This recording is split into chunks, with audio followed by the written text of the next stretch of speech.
Hey everyone, after filming those crazy Pat McGrath Labs videos, I feel so much better to go back to my safe place with my nice neutral matte eyeshadows for a while.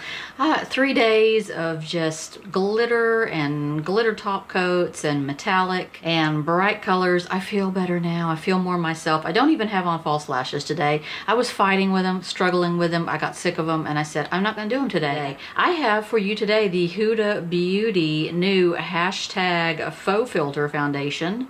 It comes in a huge bottle. This is a very big bottle to me of foundation. I do like the packaging on it. This is quite elegant and quite nice. So I've been trying this out a couple of times this week. It does come in a pump. The color I got is number 120B Vanilla. Now this is the second lightest color. There is a lighter color than this. This is very, very light. This promises to be sort of a soft focus, faux finish foundation. It doesn't say anything about being long wearing, but it is long wearing. I'm going to do a wear test for you guys. I'll be back in several hours and show you how this turned out, how this wore. It just is a very tacky and thick formula as I'm putting it on right here. A very tacky feel, a very thick feel. It's not liquidy at all. And it has a smell. It has a clean sort of smell, a soapy smell. It's not offensive to me.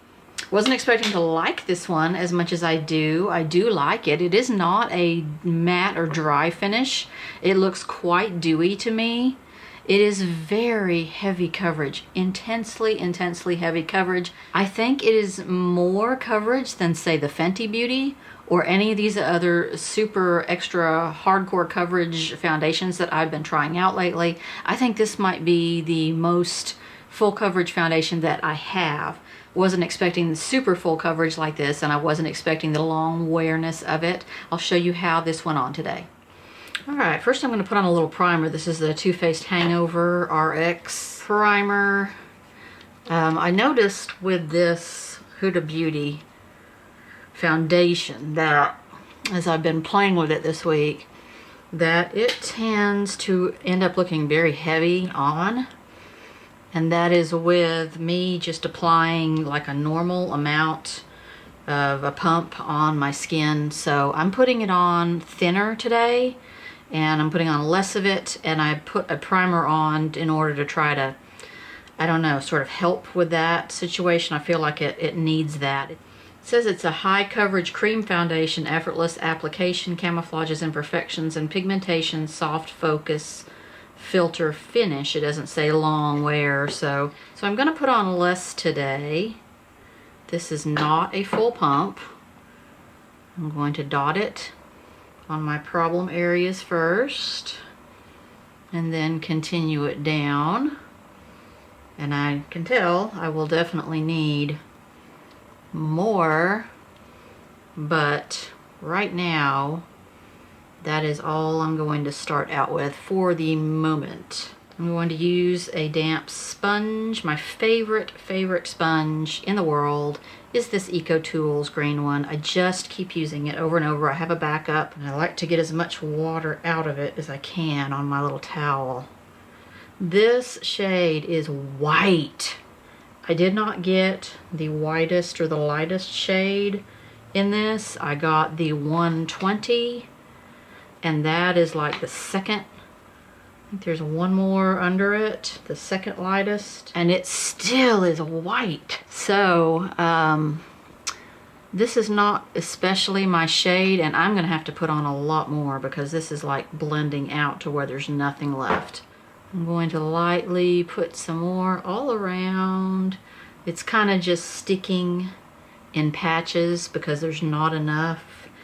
I do have my primer on, so I was hoping it would slide and glide a little bit better. It's a little of a tackier, so if you are really pale, they have a color for you in this line. I would say I might need to go up a level to the next one, but it's hard to know because I just ordered this blindly off Sephora.com because, you know, it's not in the stores. It may be in select stores, but it's not in one that I feel like driving to. it's still not blending. I'm gonna powder it with something that has just a little tint of color, even though it's translucent. And that worked out okay the last time I tried it to correct the color. I still have to put a little bit more on. It's still a little patchy blotchy. The coverage is incredible, except, you know, when you get the layer on even, the coverage is really there. It's a sticky tacky type of foundation, so it, you know, sticks in places, and you have to make sure to spread it evenly. Once you get it on evenly, the coverage is extreme. Okay, to powder over this, I have applied my bronzer and my eyebrows. I'm going to powder over all of this with Laura Mercier's setting powder. It looks a bit dewy. It doesn't look real matte or dry, but it is, the coverage is whoa. It is whoa. So as you can see, I kind of built on it. I built the coverage up, or I built the color up. Don't start out with, if you're used to using 2 pumps of something or a pump and a half of something, don't start out with that on this foundation, because it will end up looking really heavy. It is super, super full coverage. So start out with a little bit and build up from there. I'm going to wear this for a while and let you guys know how it wore. There are a lot of, I think there are 30 shades in this line. So you're gonna find a shade for you.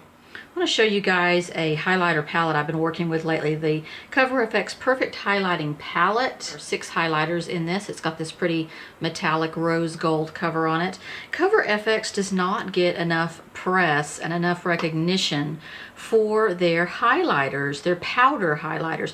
We all know Cover FX for their liquid highlighters, those fantastic drops that you can mix in with things, or you can apply directly to foundation or bare skin. They are super metallic, they are super gorgeous, super, I think, unique in their amount of pigment in a liquid like they are. These are powder versions of their highlighters. I have other Cover FX powder highlighters that I like the formula on them. They're a smooth, creamy highlighter for the most part. So let me swatch some of these for you. What I like about this palette is it has this crazy white one in here, but it's actually a duochrome blue. So you have your more normal highlighter colors here, and then you have a blue thrown in there for when you may want to do a crazy highlight like that. So we have the colors called Blossom, Prism, Rose Gold, Gilded, Celestial, and Golden Peach. Let me put these on for you. I have on today 2 of the colors on here, and then I'll show you how those went on. And I also have another short video applying this sort of blue color as well.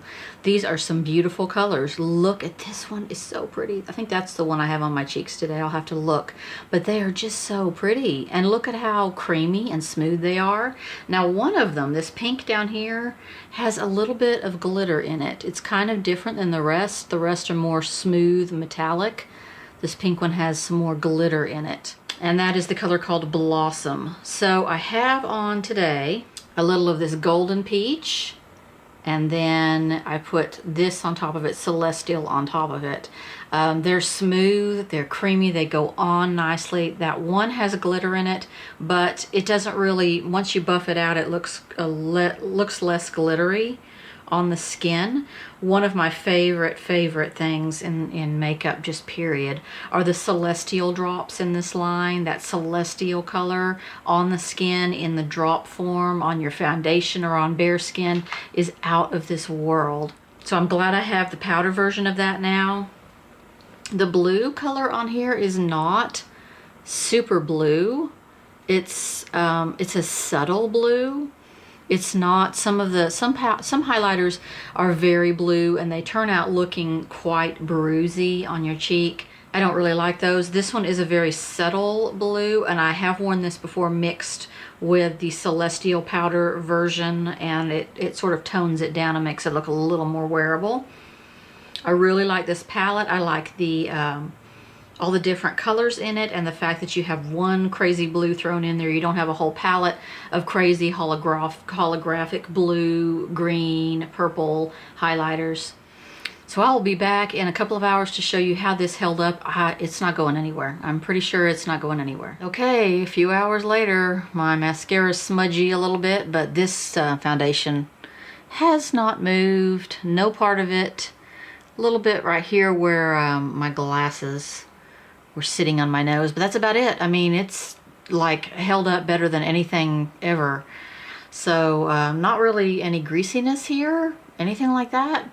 So intensely long wearing, this one. Also, just a few minutes ago realized that inside the box for this foundation, they sent you a little sample of a moisturizing makeup base.